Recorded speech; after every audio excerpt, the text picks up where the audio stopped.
ನಮಸ್ಕಾರ ಬಸ್ಸು ಎಲ್ಲರಿಗೂ welcome back to Sagar stories ಮಗ ಟಾಪ್ 5 ಕ್ರಿಕೆಟಿಂಗ್ ಅಪ್ಡೇಟ್ಸ್ಗೆ ಎಲ್ಲರಿಗೂ ಸ್ವಾಗತ ಮ್ಯಾಮ್.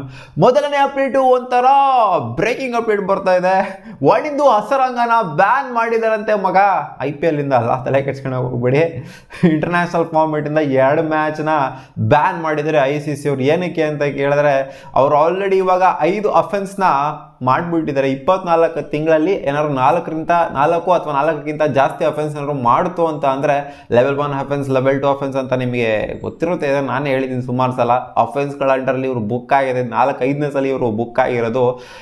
ಅಫ್ಘಾನಿಸ್ತಾನ ಹೋದ ಶ್ರೀಲಂಕಾ ಸೀರೀಸಲ್ಲಿ 3rd T20 ಮ್ಯಾಚಲ್ಲಿ ಅಂಪೈರ್ಗೆ ಬಾಯಿಗೆ ಬಂದಂಗೆ ಒಂಥರ ಬೈದಿದ್ರು.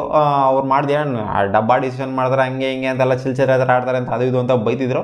ಸೊ ಅದಕ್ಕೋಸ್ಕರ ಅಂಪೈರ್ನ ಬೈದಿದ್ದಕ್ಕಾಗಿ ಇವರಿಗೆ ಒಂದು ಡಿಮೆರಿಟ್ ಪಾಯಿಂಟ್ನ ಹಾಕ್ಬಿಟ್ಟು ಇವಾಗ ಬ್ಯಾನ್ ಮಾಡಿದ್ದಾರೆ. ಇದು 4ನೇ ಟೈಮು 5ನೇ ಟೈಮು ಅವರು ಅಫೆನ್ಸ್ ಆಗಿರೋದು ಲಾಸ್ಟ್ 24 ತಿಂಗಳಲ್ಲಿ. ಅದನ್ನು 2 ಇಂಟರ್ನ್ಯಾಷನಲ್ ಮ್ಯಾಚ್ ಇವರು ಬ್ಯಾನ್ ಅಂತ ICC ಅವರು ನಿರ್ಧಾರ ಮಾಡಿದ್ದಾರೆ. ಅಪ್ಪಿಟ್ಬಿಟ್ಟು ಧ್ರುವ್ ಜುರಾಲ್ ಇಂಡಿಯಾ ಫುಲ್ಲು ಇವಾಗ ಸೌಂಡ್ ಮಾಡ್ತಿರೋ ಏಕೈಕ ಹೆಸರು ಸದ್ಯದ ಮಟ್ಟಿಗೆ. ಯಾಕೆ ಅಂತಂದ್ರೆ 90 ಕ್ರೂಷಿಯಲ್ ರನ್ಸು ಇಂಡಿಯಾಗೆ ಬೇಕಾಗಿರುವಂತ ಟೈಮಲ್ಲಿ ಬಂದಿರುವಂತ ಕ್ರೂಷಿಯಲ್ ರನ್ಸ್. ಇಂಡಿಯಾ 177 for 7 ಇರ್ತಾರೆ.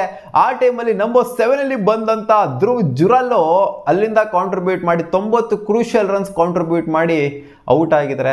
ಕುಲ್ದೀಪ್ ಯಾದವ್ ಕೂಡ ಒಂದು ಡಿಸೆಂಟ್ ಕಾಂಟ್ರಿಬ್ಯೂಷನ್ ಕೊಟ್ಟರು. ಅಲ್ಲಿ ಅವ್ರ ಜೊತೆಗೆ ಪಾರ್ಟ್ನರ್ಶಿಪ್ನ ಬಿಲ್ಡ್ ಮಾಡಿದ್ರು.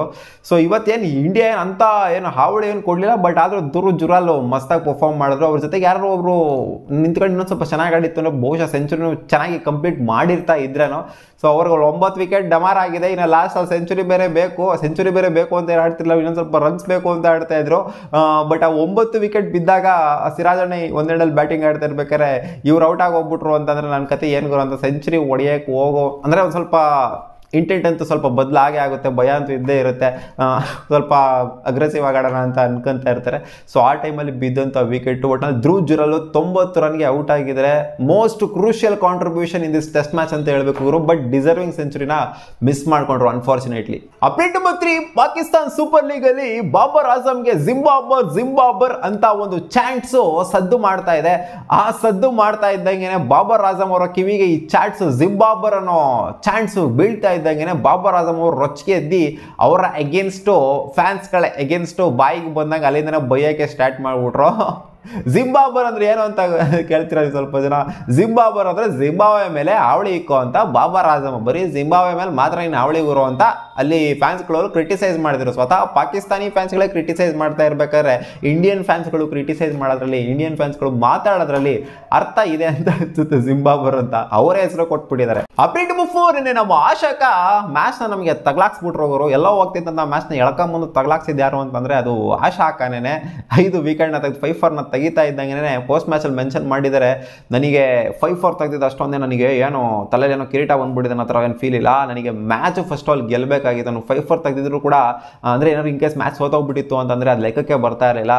ಜೊತೆಗೆ ಅದು ನಾನು ಮೆಮೊರಬಲ್ ಕೂಡ ಇಟ್ಕೊಂತಿಲ್ಲ. ಈ 5 for ಏನಿದೆ ಮೊದಲನೇ ಮ್ಯಾಚು ಚಿನ್ನಸ್ವಾಮಿ ಸ್ಟೇಡಿಯಂ ಅಲ್ಲಿ ಹೋಮ್ ಕ್ರೌಡ್ ಎದುರುಗಡೆ ಗೆದ್ದಿರುವಂಥದ್ದೇನಿದೆ ಇದು ಲೈಫ್ ಲಾಂಗ್ ಮೆಮೊರಬಲ್ ಆಗಿರುತ್ತೆ ಅಂತ ಹೇಳಿದ್ದಾರೆ. ಜೊತೆಗೆ ನಮ್ಮ ಯೂಸಿ ಚಾಲು ರಿಪ್ಲೈ ಮಾಡಿದ್ದಾರೆ ಇವರು. ಆಶಾ ಶೋಭಣ್ಣ ಅವರ ಪೋಸ್ಟ್ RCB ಆಗ್ತಾ ಇದ್ದಂಗೆ 5 ವಿಕೆಟ್ ತೆಗೆದಿದ್ದಾರೆ ಅಂತ ನಮ್ಮ ಚಾಲಣ್ಣ ನೋಡಿ RCBನ ಎಷ್ಟು ಇಷ್ಟಪಡ್ತಾರೆ ಅಂತ. ಬಿಡಿ, ನಾವು RCB ಒಂದು ಡೈಮಂಡ್ನ ಕಳ್ಕೊಂಡ್ಬಿಟ್ಟಿದೆ. ಇವಾಗ ಏನು ಯೋಚನೆ ಮಾಡಿದ್ರು ಪ್ರಯೋಜನ ಇಲ್ಲ. ಬಟ್ ಆದರೂ RCB ಪೋಸ್ಟ್ಗಳಿಗೆ ಚಾಲಣ್ಣ ಇವಾಗಲೂ ಕೂಡ ಒಂಥರ ಕಮೆಂಟ್ ಹಾಕೋದಾಗ್ಲಿ ಅದು ಇದು ಮಾಡ್ತಾ ಇರ್ತಾರಲ್ಲ, ಇದು ನೋಡ್ರೆ ನಮ್ಮ RCB ಫ್ಯಾನ್ಸ್ಗಳಿಗೆ ಖುಷಿ ಆಗುತ್ತೆ. ಅಪ್ಡೇಟ್ ನಂಬರ್ 5, ನಮ್ಮ RCB ಫ್ಯಾನ್ಸ್ಗಳ ಅಬ್ಬರನ ರೊಚ್ಚಿಗೆದ್ದಿ ಬೊಬ್ಬಿರಿಯೋದ ನಮ್ಮ RCB ವುಮೆನ್ಸ್ ಕ್ರಿಕೆಟರ್ಸು ಇದುವರೆಗೂ ಕೂಡ ನೋಡಿರಲಿಲ್ಲ. ಫಾರ್ ದ ಫಸ್ಟ್ ಟೈಮ್ ಅವರು ಚಿನ್ನಸ್ವಾಮಿ ಸ್ಟೇಡಿಯಂ ಅಲ್ಲಿ ನಮ್ಮ RCB ಫ್ಯಾನ್ಸ್ಗಳ ಅಬ್ಬರ ನೋಡ್ಬಿಟ್ಟು RCB ಪ್ಲೇಯರ್ಸ್ಗಳನ್ನೇ ದಂಗಾಗೋದ್ರು. ಒಂದು ಕ್ಷಣ ಸ್ಮೃತಿ ಮಂದನ ಟಾಸ್ಗೆ ಅಂತ ಬಂದ್ರು.